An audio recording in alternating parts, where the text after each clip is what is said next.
సింధూర వాళ్ళ అత్తమ్మ కోసం తీసుకొని వచ్చిన తాళిని చంచలమ్మ దగ్గరకు వచ్చి ఇస్తూ ఉంటుంది. అది చూడగానే అక్కడ ఉన్న చంచలమ్మ అయితే ఒక్కసారిగా షాక్ అయిపోతూ ఉంటుంది.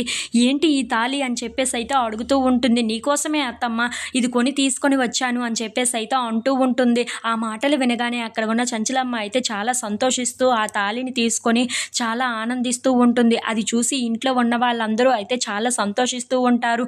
ఈ తాళిని నువ్వు నా కోసం చేయించావా అని చెప్పేసి అయితే అంటూ చంచలమ్మ అయితే పొంగిపోతూ ఉంటుంది. ఇంతలో రవిబాబు అక్కడికి వచ్చి ఇంట్లో దాచిన డబ్బులు 5 లక్షల్లో 3 లక్షలే ఉన్నాయి, 2 లక్షలు కనిపించటం లేదు అని చెప్పేసి అయితే చంచలమ్మకు చెప్తూ ఉంటాడు. ఆ మాటలు వినగానే ఇంట్లో ఉన్న వాళ్ళందరూ అయితే ఒక్కసారిగా షాక్ అయిపోతూ ఉంటారు. ఏంటి 2 లక్షలు కనిపించటం లేదా, అసలు ఏమయ్యింది అని చెప్పేసి అయితే అంటూ ఉంటుంది. ఆ మాటలు వినగానే అక్కడ ఉన్న రేణుక అయితే ఏంటి ఇంట్లో మనుషుల్లాగే ఉంటున్నారు కానీ దొంగలుగా మారుతున్నారు, ఎందుకో అర్థం కావటం లేదు అని చెప్పేసి అయితే అంటూ ఉంటుంది.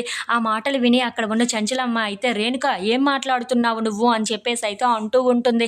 ఇంతలో అక్కడ ఉన్న రేణుక మాత్రం అవును, ఇంట్లో మనుషులందరూ ఇక్కడే ఉన్నారు కదా, మరి డబ్బులు ఎవరు తీసి ఉండాలి, ఆ డబ్బులు ఎవరు తీశారో మరి వాళ్ళకి ఏ అవసరం పడిందో మరి అని చెప్పేసి అయితే సింధూర వైపు చూసి అంటూ ఉంటుంది.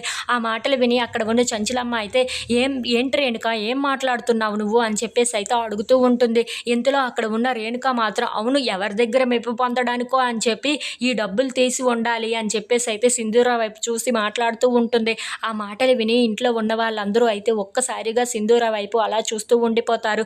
ఇంతలో అక్కడ ఉన్న సింధూర మాత్రం నేనైతే ఆ డబ్బు తీయలేదు, నాకు అంత అవసరం కూడా లేదు అని చెప్పేసి అయితే అంటూ ఉంటుంది.